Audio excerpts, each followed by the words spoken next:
takes everything you've got. Taking a break from all your worries sure would help a lot. Wouldn't you like to get away? And welcome everybody to Off Day, Ballpark Nation. It's Labor Day weekend. It's a vacation weekend. And Andy, you and I were talking, and I made you stop abruptly because you're making a good point. We were discussing how William Zabka was the bad guy in Back to School, which led him to being the bad guy in European Vacation, which led us to pointing out that all he did in that movie was point out that Audrey was fat and that it was the worst vacation movie because clearly the worst casting of Audrey and of Rusty. Although I guess he's the only Rusty that looks like a Rusty in that movie because he's a ginger. But that movie Anthony Michael Hall, I think, is technically a ginger, at least was at that point in his life. But again, the best Rusty, and then the Rusties got worse progressively from there. And that was the issue with the... they did not get worse progressively. No, they bounced back for both parts in Christmas. And they're both better in European. They bottomed out. They're both better in Vegas. And they're both better in the 2015 one. They bottomed out at European. There's no progressively worse with that. I do like the 2015 vacation. I was not one of the people who got all mad because, it wasn't what I expected it to be. And Christina Applegate didn't get nude or whatever their problem was. Well, they said it was too not family friendly, forgetting what those other movies were. I French kiss and I go steady. Yeah, everyone does that. Yeah, but Daddy says I'm the best at it. Yeah, that's real wholesome. Well, it's just as wholesome as tying your aunt to the top of a car. Or dragging the dog behind the bumper. The dog. Yeah. I bet he tried to keep up for a couple of miles. Tough little mutt. Tough little pooch. James Keach as the motorcycle cop. But yeah, the Audreys were bad, and the Audreys were never good. I didn't enjoy Vegas Vacation either, to be real honest with you. It was better than European Vacation. Yeah, to me, it wasn't. I didn't think Vegas Vacation was very good either, but it had nothing to do with the casting and everything to do with the plot. Like, I actually quite liked Ethan Embry as Rusty, and Audrey was a smoke show in that movie. The best part of European Vacation was the Beverly D'Angelo nude scene, which is not hard to find if you have Mr. Skin on the internet, as we were talking about earlier. But the best part of European was when they were at the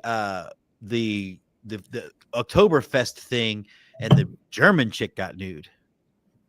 That was a big moment for me. As we were just talking about Sally Kellerman, Beverly D'Angelo's in that class for me as well. And you're talking to probably 15-year-old Andy. Yeah.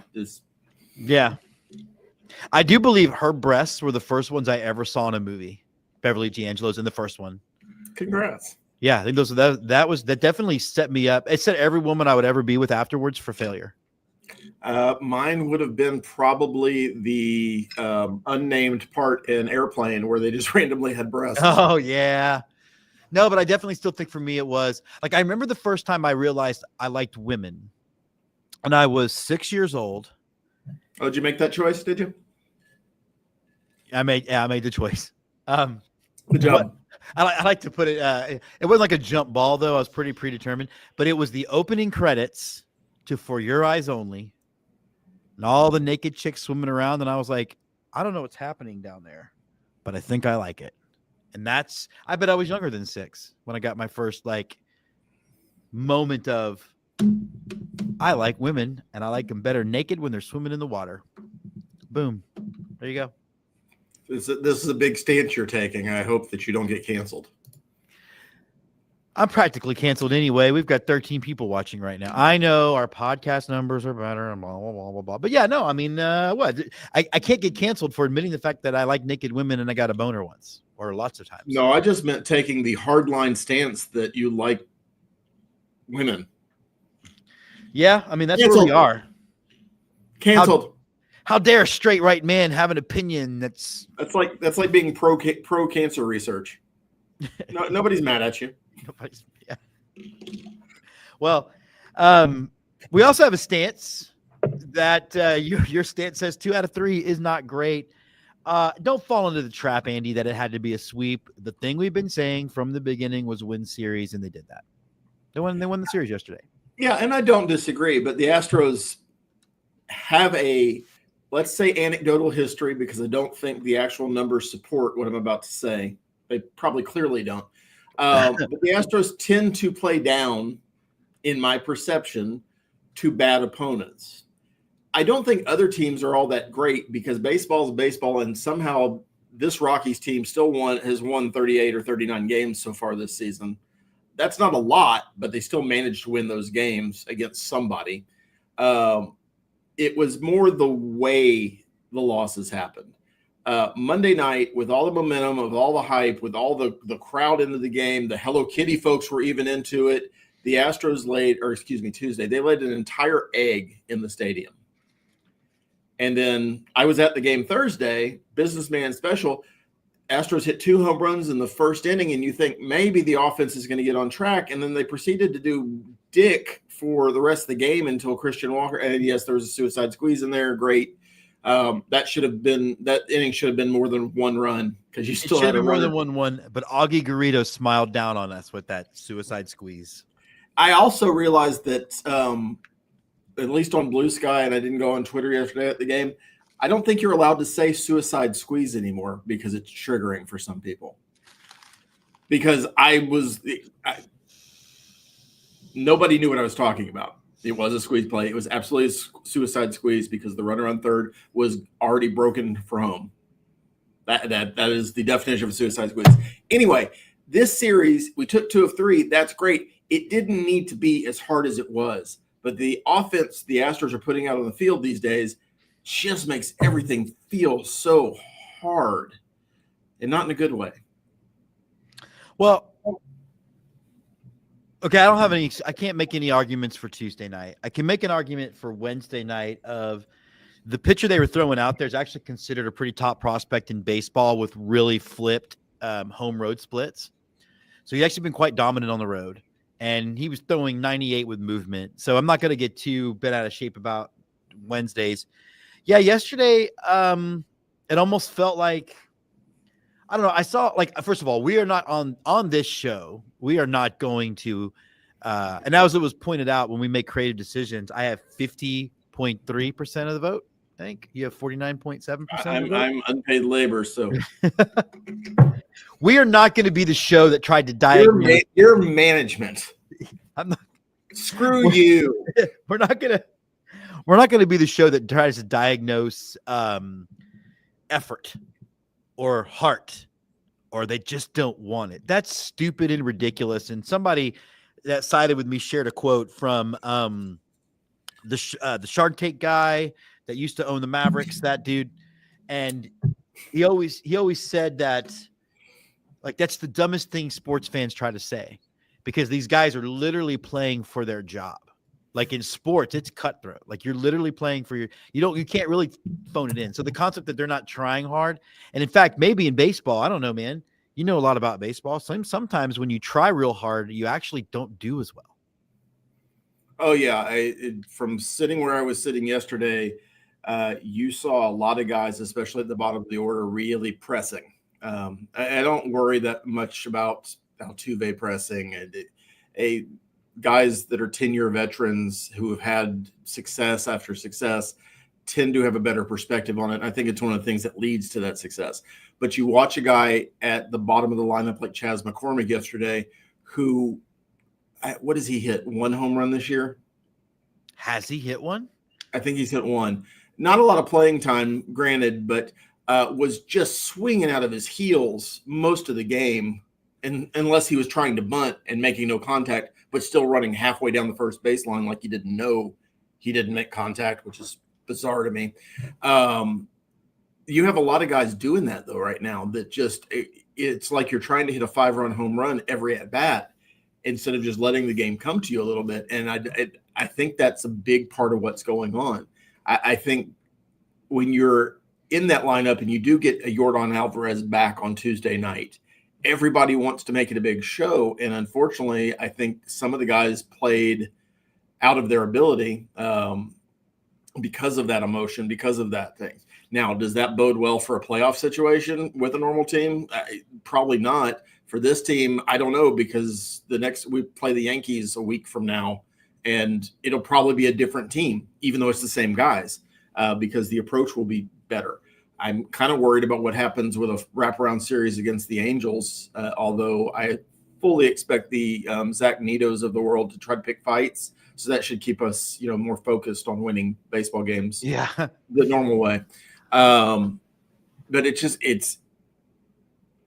interesting times that this lineup, even getting healthy and still missing Jake Myers, which I would have bet large money I wouldn't have said at this point in April. Just something isn't clicking, and it's weird. And it's especially weird that it seems to happen at home more than it happens on the road. Yeah, I mean, that's true. And yet, for as much as it was like not great, they still scored 4 runs. They still scored 4 runs yesterday. They only scored 1 on Tuesday night, but that was just a collective shit show. And then, they still have chunks of games where they're scoring runs.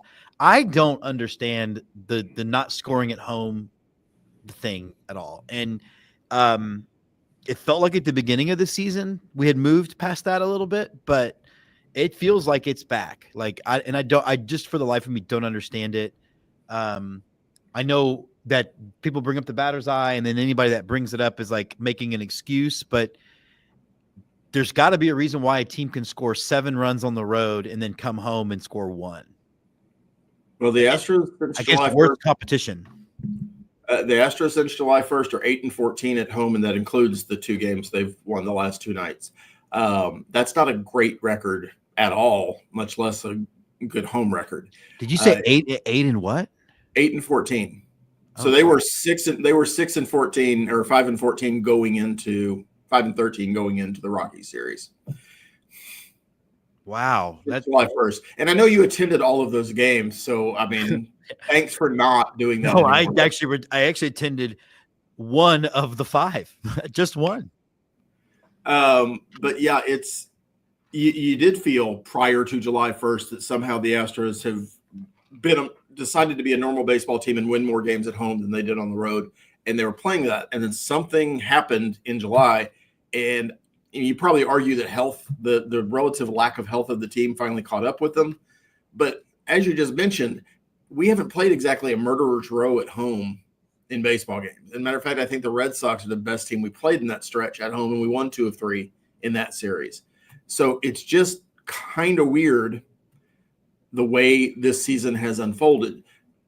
I would guess 95% of this is all due to the lack of health, lack of availability, the need to give rest days, all that kind of stuff. But it doesn't smell right. Sure. Okay, look, lack of health, clearly a problem, but this has also been a 2024 problem and a 2023 problem in particular. 2022, not so much, but let's not forget that the Astros could have won 1 game at home in the playoffs in 2023 during the ALCS to go to the World Series and then probably ultimately win it. So there is something happening. There's something about playing at home that's affecting this team. And I really don't have any idea what it is or how you diagnose it. But I think that we've got a big enough sample size with really good baseball teams to see that it is a thing.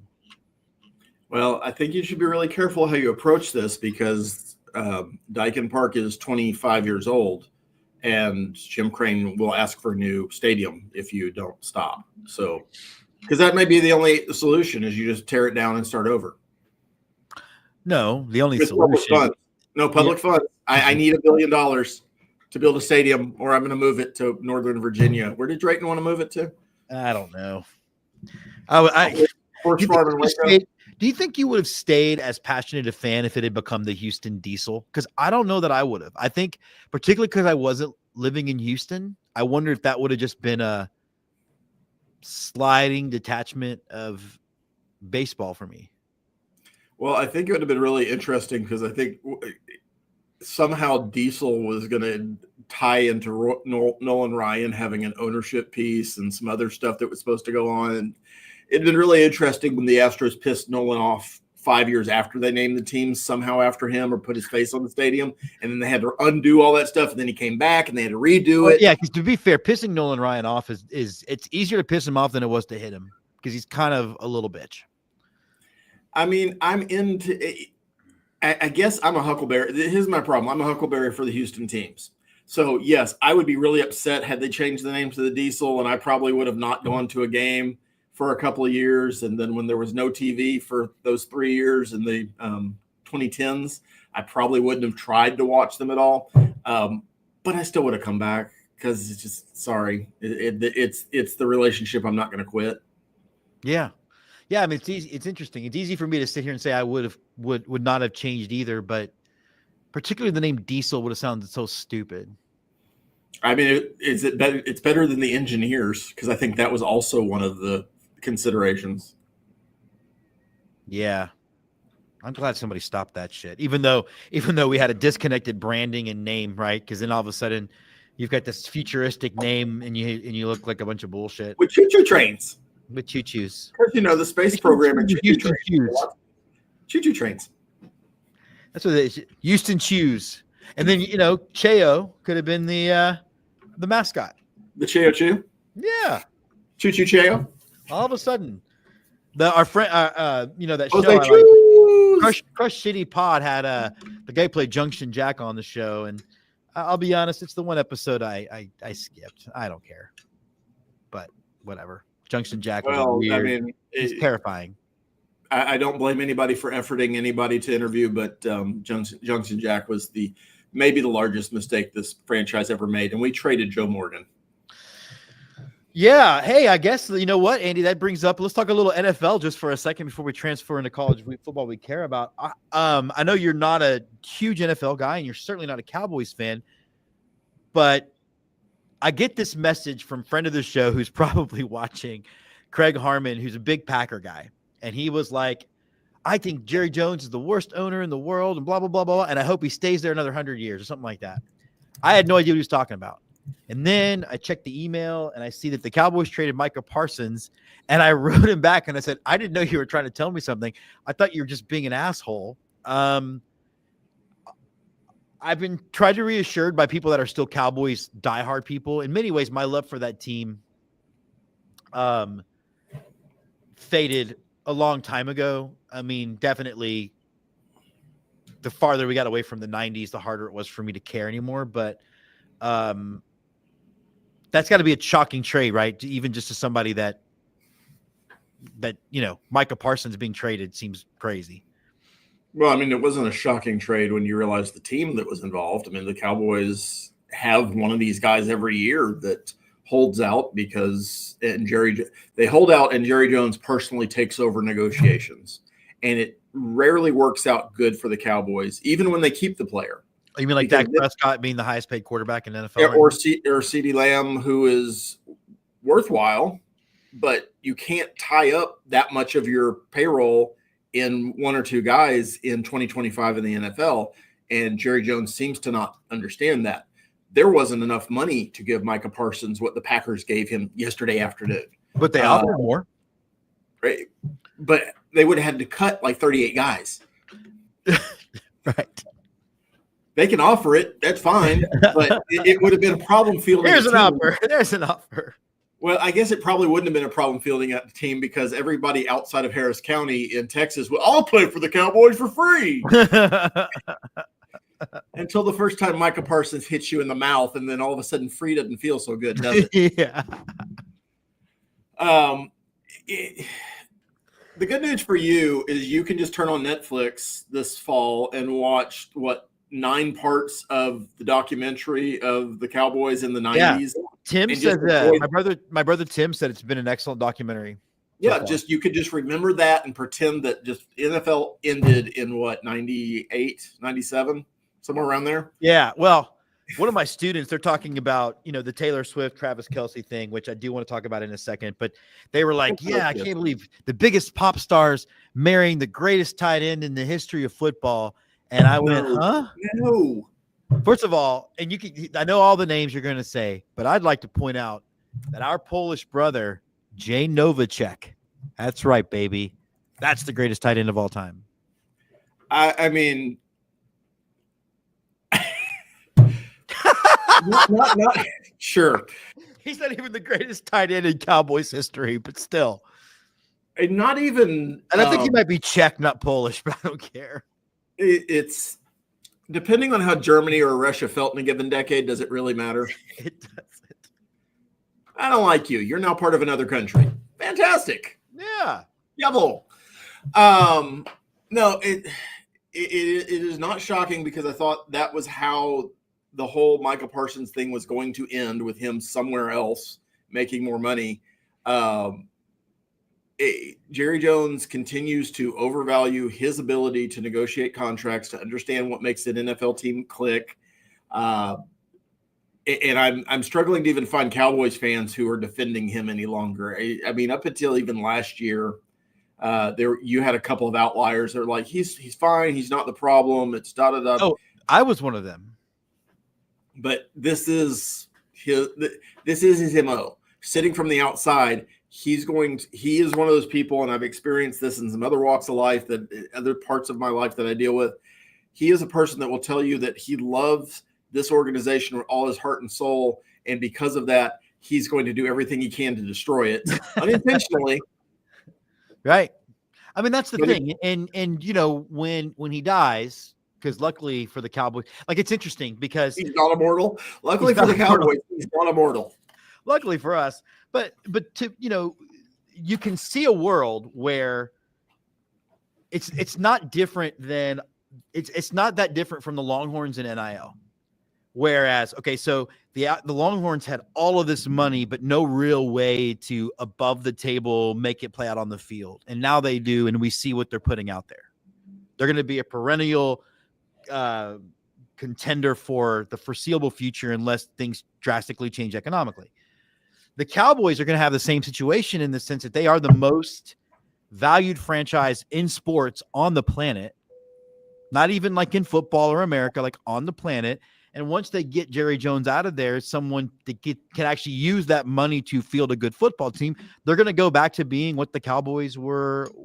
It's just, but when he does die, you're going to, if you take a step back and you look at his tenure and you say he owned the Cowboys for 30 years and won 3 Super Bowls, most football fans would take that. It's just they all came in 4 years and then nothing else happened afterward. And that's the issue. Yeah, but that's so much of that is Jerry Jones's ego and his ability to, or his lack of ability to handle people disagreeing with him, having different opinions. Some of the draft picks when he was directly in charge of the draft were insane. Quincy Carter didn't blow your skirt up? Quincy was exactly who I was thinking of when I said that. Nothing against Quincy Carter, but just, hey, I hired all these experts. I'm going to completely ignore everything they say because this guy shook my hand the right way in the interview that I didn't have with him. Well, can you imagine one? By the way, Twitter? Gil Brandt, noted NFL hack Gil Brandt does not have Travis Kelce as one of his top 14 all-time tight ends. So sorry, fans. He's probably got Jay Novacek ahead of him, I'm betting. Novacek is not on there, but hard-hitting Witten is on there. Well, Jason Witten actually has a claim to being in like the top 5, probably. Like he's Tony Gonzalez was number 1. Kellen Winslow was number 2. John Mackey was number 3. Jason Witten was number 4. So you do have a Cowboy. Where's Gates? Dave Casper, Gronkowski, Ditka. Antonio Gates is number 8. Okay. All right. So Ozzie Newsome rounds up the top 10. No Kelce on the list. Sorry. No Kelce. No. Also, too, let's stop. The incels need to stop bitching about every time they cut to Taylor Swift. First of all, America, we don't have a royal family. We have celebrities. We like celebrities. They seem to actually have a pretty good relationship as celebrity couples go. And let's not pretend that they didn't cut to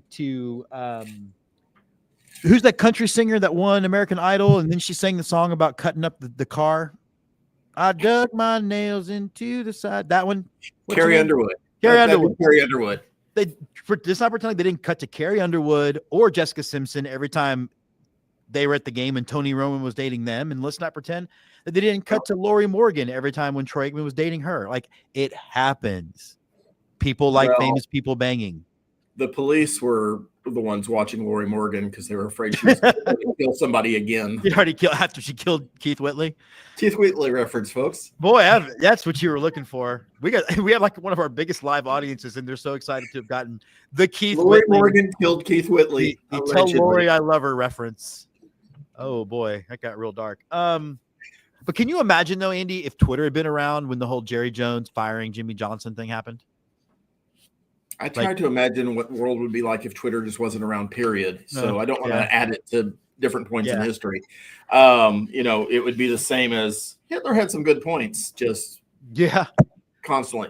I think the Cowboys running on time. I think the Cowboys win 4 straight Super Bowls and maybe 5 of 6 with Jimmy Johnson as the head coach, but whatever. Well, I'll give you a good example with Carrie Underwood because she married eventually some NHL All-Star, and if this country cared about hockey at all, that'd be a big thing, but you never heard that when they flashed to her in the stands because who cared? Alyssa Milano was married to a hockey star as well for a while. Alyssa Milano. Nothing.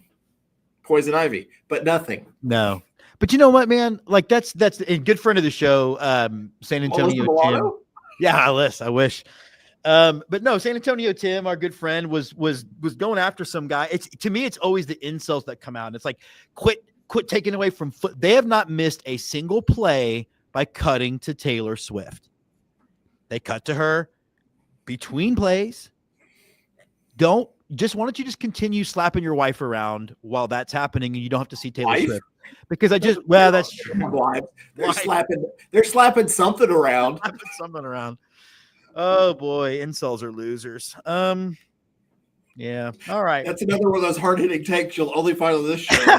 Incels are losers. Come for the sports talk and the meandering National Lampoon's Vacation. Cancer's bad. Stay for my takes. Andy, what are you excited about college football this weekend? What's got you fired up? Fired up? I don't know. Come watch the sports show where we don't really like sports all that much. I don't like the team that I've chosen to root for is the problem. You know what I'm fearful of? It's easier to talk about that. I'm fearful of watching the fan base of the team that I root for experiencing a game like U of H experienced last night where they beat up Stephen F. Austin 27-0. You only beat Stephen F. Austin by 27 points, and then you're bragging about a shutout against a Division 3-5, whatever Stephen F. Austin is team. And that's the kind of thing that, you won, but did you win? That's what I fear happening against UTSA this weekend. Your team plays the biggest matchup of the weekend by far. Somehow it's at noon, but we had that conversation last week. It's good to have college football back. I could not force myself to watch much of the U of H game, and I apologize to the U of H fans who are watching, U of H fan who is watching. University. But it was good to be able to turn on the TV and not listen to politics for a couple hours and just watch some football. Nebraska-Cincinnati was a pretty good game. So there was that. Yeah, it was a pretty good game until it wasn't. Yeah, no, I kind of agree. To me, it was comforting to have it back, even though I did not watch much of either game. There were 30 games on yesterday. There's games, and there's games tonight. The funny part was, I teach at a Catholic high school. Go Warriors, I guess. And I'm good friends with the math teacher who's also the cheer coach, who's a Longhorn grad. And I'm like, hey, game week, are you excited? And she's like, oh, the girls are all ready, blah, blah, blah. I said, oh no, I don't care about that game. I mean, game week. Andy, I think please help my fan base for as much as you're loath to do, I'm sure. Recognize that if they walk out losing to Ohio State by 3 points or by 7 points, which really, if you look at the way lines come together, is the difference between having home field advantage and not. They're still going to, this is what's going to happen. They're going to keep building this game up as the game that means everything until it's over, and then they're going to bend over backwards to tell whichever team didn't win that everything they want is still out in front of them, because that's the truth. No, the game one loss or win for either one of those teams means absolutely nothing. Unless here's where it would mean something. If your team went out and broke the Ohio State quarterback in half and then scared the backup quarterback off and they're playing the third string quarterback for the rest of the season, that would be a difference maker. Otherwise, this is a first game, basically exhibition, even though it counts in the record, in a world where being undefeated just doesn't matter anymore. Yeah. It's not a conference game. It's in August. It's not of consequence. It should be a fun game, and both fan bases should look at it from that perspective.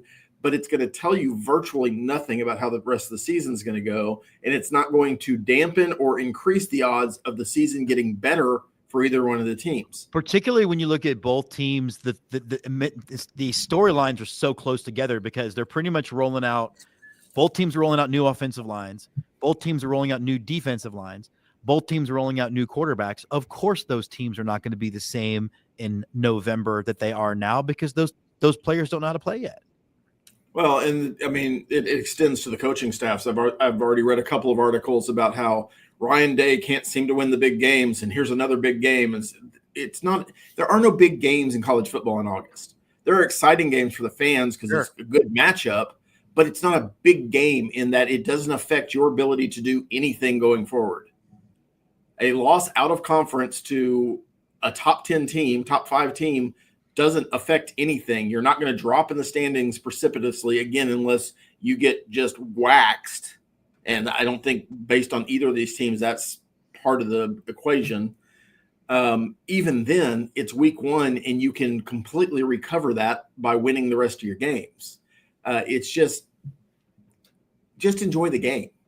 And if you lose, be upset for a couple of days and then move on with the rest of your 11-game schedule that you have left. Yeah. That is very, very winnable and very navigable if you're a Texas fan. What about, speaking of schedule though, I really appreciate a couple of things. One, I look forward to the 9-conference game schedule, but I also like the directive from the SEC to make sure that schools are scheduling at least one game against pretty much another Power 5. Was it another Power 5, Andy, or was it one of the, like, is it just basically no more Division II? Is that what the rule was, or was it's got to be? I think that's what it was. What they said was it needed to be another Division I team, but the implication was it would be another Power 4 team and not a Group of 5 team.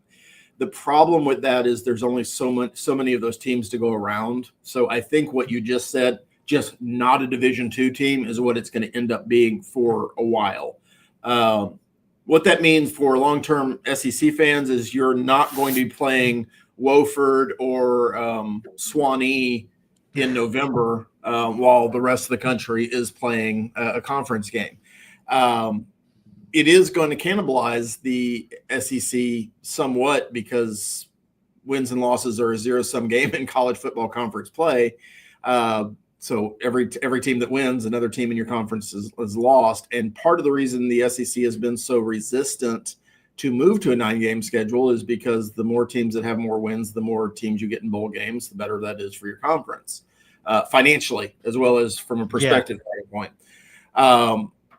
But again, in this new world order of 12-team playoff and everything else, I don't think it matters as much. The bowl games are going to be desperate to get anybody into the bowls, so they're going to extend invitations to 6-win teams. There's going to be a real world where 5-win teams keep getting in because you're not going to have enough 6-win teams. It's much ado about nothing except you don't have to be a season ticket holder or a fan and watch a dog of a game in November every year. Yeah.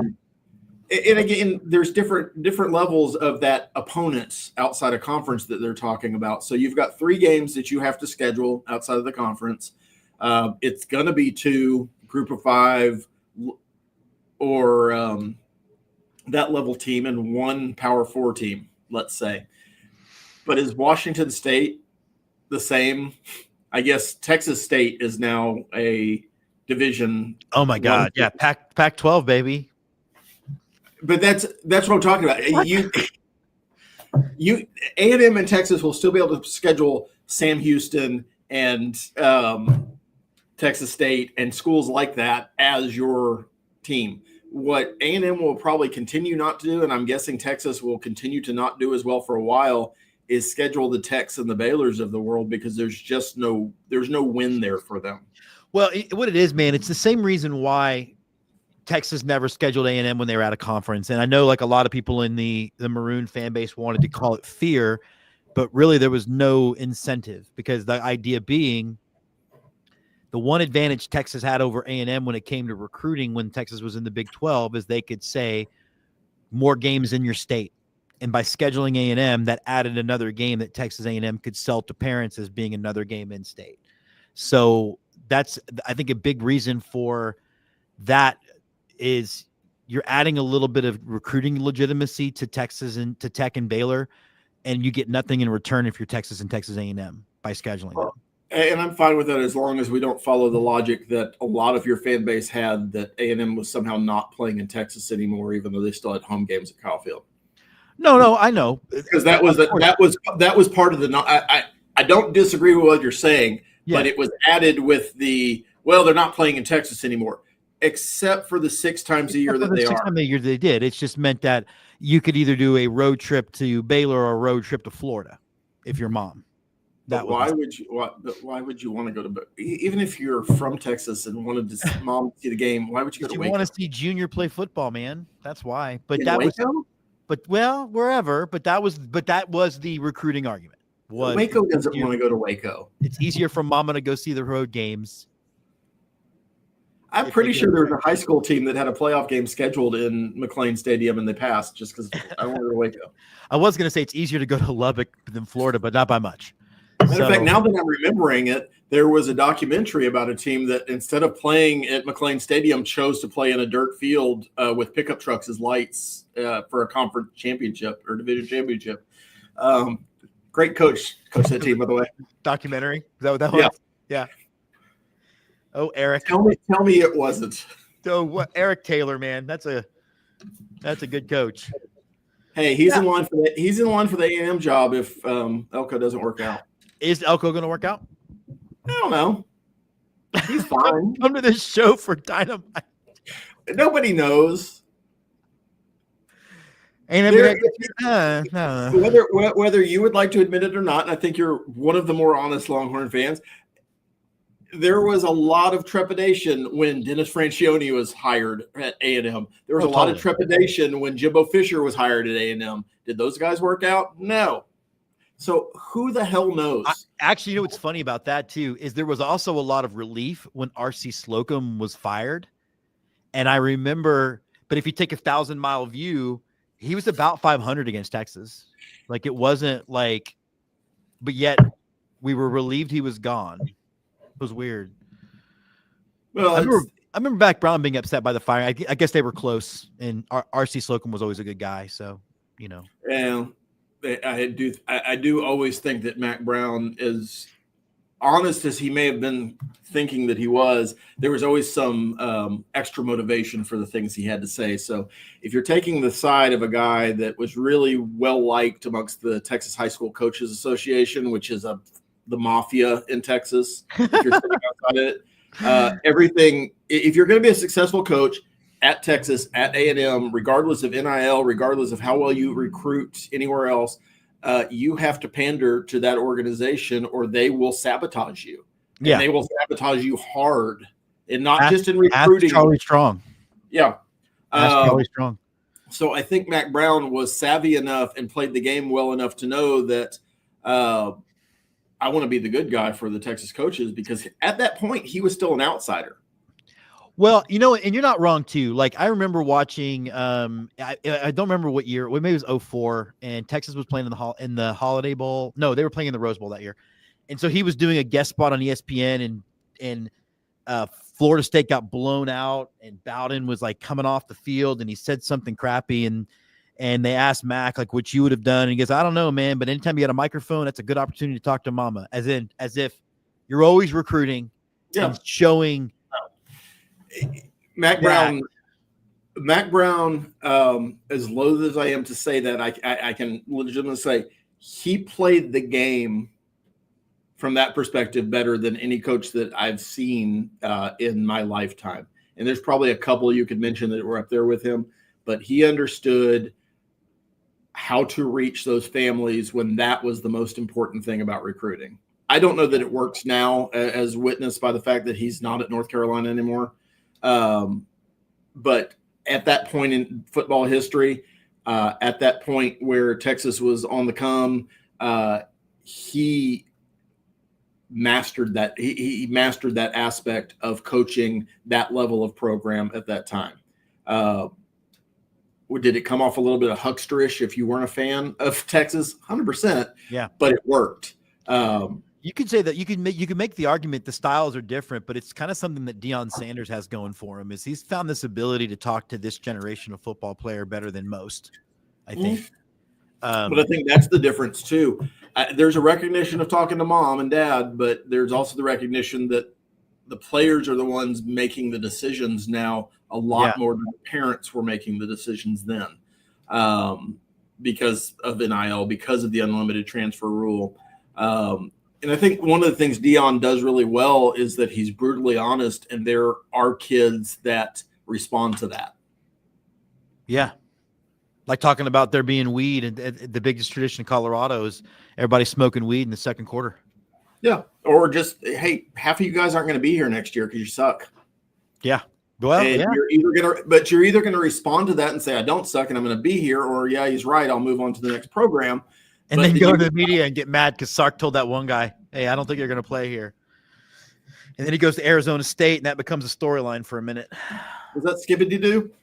No, it wasn't him. It was some defensive lineman they had. And, apparently, of course, there's two versions of it. Sark's version of the story is, I sat down with the kid and I said, you're just not in our plan, and we're going to give you the opportunity to go somewhere else. And the kid said, Sark yelled at me and told me I fucking suck. Now, I don't believe the kid, because I feel like in today's media, we would have heard that. If that was his pattern of behavior, it would have been out by now. Sure. But also, when you're 18, 19 years old, the things that are told to you and the things you hear are two different things. A lot of the times, I've had that age twice now. You've raised two of them, so yeah, it's not the perception and the reality don't always line up directly. No. It's interesting, though, because it does bring up a thing that I think has NIL, the unlimited transfer rule, the way college football is structured right now, has brought to light that was always there under the surface. Football scholarships, up until I think now, have been year-to-year deals. And the implication is that you can be here for 4 to 5 years if you stay on the good list. But there are plenty of guys, even before there were unlimited transfers, that had a conversation with a coach every year that was along the lines of, hey, we appreciate what you're doing, but you're just not going to ever play here. Yeah. You can continue to wear the jersey and come out to games, but that's all you're ever going to do. If you want to play, you're going to go somewhere else. And it's not the same as get the fuck out. You're not any good. It's just literally, we've got 10 guys that are better than you. Yeah. And the hope for the coach is, I don't want to keep burning a scholarship on you. And I think that's the thing that has changed, is that you could be the player in that scenario and say, but I want to stay. And they go, all right, that's fine. Maybe you medical red shirt. Maybe you do something else. Maybe there's some way. That part I think is gone, but all the rest of it's just brought to light because it is very transactional. These coaches are really well paid, but they're also only employed if they win. Yeah. And they only win with the best players. And it's not pretty, but that's what college football has been for a long time. It's just out in public now. That's the thing. We're saying the quiet part out loud, and it's allowing for a certain subsect of people, including somebody I'm related to clutch pearls, like it hasn't always been that way. But money's always been part of the sport. That's why you saw facilities getting refreshed every 3 years. So that way, I mean, what do you think that is? Facilities were the differentiator at one point. At one point, yeah. You know what else was a differentiator? Under the table NIL. Golden Trans Amps, if you're Eric Dickerson. Or Rhett Bomar. Remember Rhett Bomar? Oh, Rhett Bomar, yeah. And what was it? Big Jim's auto, Big Red. Red Bomar is the source of my favorite meme because of that. And it's a Longhorn defensive tackle sacking him, and somebody animated money coming out of his jersey when he got hit. Like, yeah. Red Bomar getting paid at a car dealership he never ever saw ever in his life. With cars, by the way, not just small amounts of money. And that stuff's not, it's anecdotal and fun to talk about like it's not real, but it was entirely real. Mm-hmm. Did A&M give Dickerson a Trans Am and then he went somewhere else? Well, if you want to play the game, A&M didn't give him a booster. And then Eric Dickerson decided that he wanted to go to SMU because he wanted to play. What he ultimately decided was, I don't really want to go to College Station, but I definitely don't want to go to Texas because Texas evidently, whatever booster was handling his recruiting, told him that if he didn't come to Texas, not only would he never work in Texas, but his family would all be fired from their jobs. So Eric Dickerson's hate for Texas is long storied and I think still ongoing at this point. So we went a little lead pipe. Is that what you're saying? Yeah. Whereas his dislike for A&M was more, I just don't want to go to College Station, which that's a choice. But you picked Dallas? I'd rather be in the Dallas area. And at that point, based on what was going on at SMU, I get it. Pony Excess is a fantastic documentary, probably the best 30 for 30 that they made. If not the best, top 2 or 3. Yeah. I put Catholics versus Convicts up there. I think that one is great. But yeah, Pony Excess, definitely best title. Yep. Of them. Yeah. Well, I guess that just about wraps us up. Who do you got for winning tomorrow? I'm going to take Texas by a field goal because we got a new field goal kicker. Nothing against Texas, but I think home field is home field for a reason. I think Ohio State, and I know I saw some fan telling me that Texas has never lost in the Horseshoe because they played there once. Yeah, but what a game. Lima Swede, man. What a game. No, but my favorite part, though, is that Texas is the stat right now is they have the longest current road winning streak. And then somebody pointed out that they lost in the Cotton Bowl for the playoff, not realizing that a neutral site is not a road game. The stat is they've won 11 straight true road games. Sure. So it's going to come down to no, I mean, that doesn't mean anything. It just shows you people are stupid. Yeah, it's going to come down to Ryan Day versus Sark and how they both have relatively young teams. I think Day's offense should be good. I think Texas's defense should be excellent. I still don't know what you're going to get out of Arch Manning for a full game. I don't think he's going to be bad. I just don't think he's immediately going to leave the chute as a Heisman Trophy front runner, which we'll see.